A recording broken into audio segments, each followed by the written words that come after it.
আসসালামু আলাইকুম। সবাই কেমন আছেন? আশা করি সবাই ভালো আছেন। অনেকের রিকোয়েস্ট আমি বাড়ি করছি, টিনের বাড়ি। আমি অবশ্য বিল্ডিং দিতে পারতাম, কিন্তু আমার হাজব্যান্ডের যেরকম অর্থ আমি সেরকমই চেষ্টা করছি, এবং আমি বলছি ওনাকে টিনের বাড়ি করতে। যাই হোক না কেন, তা আমি কেমন করে বাড়িটা করলাম সবাইকে দেখাবো এখন। সবার প্রথমে শুরু করলাম, এটা আমার মেয়ের রুম। যেহেতু আমার মেয়েটা ভালো বড় হয়ে গেছে, ইনশাআল্লাহ সবাই দোয়া করবেন আমার মেয়ের জন্য, যেন মানুষের মতো মানুষ করতে পারি। এটা হচ্ছে আমাদের হাজব্যান্ড ওয়াইফের রুম, জাস্ট গরিব মানুষের রুম। যাই হোক, যেমন হোক সবাই কমেন্ট করে জানাবেন কেমন হয়েছে গোছানোটা। চেষ্টা করছি। আর এটা হয়েছে আমার ওয়াশরুম, মানে এখানে একটা গেট রাখছি বাইরে যাওয়ার জন্য।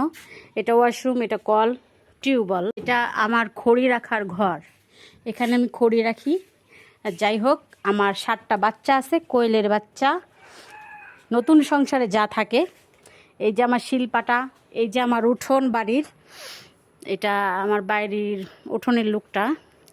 আর এটা আমি জানি না আমার শ্বশুরদের দেশে কি বলে, এটা পাট গাছের পাতা, এটাকে ওনারা বলে শুকতানি। যাই হোক, আমি তো নোয়াখাইল্লা আর আমার শ্বশুরা তো রংপুরা।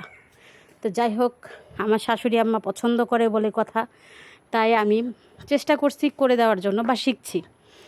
এই যে আমি আমার বাড়ির উঠোনে 3টা গাছ লাগাইছি, ব্যানানা ম্যাঙ্গো আম। আমার মেয়ে খুব পছন্দ করে, তাই এই যে এটা আমার বাড়ির গেট। এখানে 3টা গাছ আছে, একটা পেয়ারা গাছ আছে। আর এটা আমার বাড়ির পুরো লুকটা।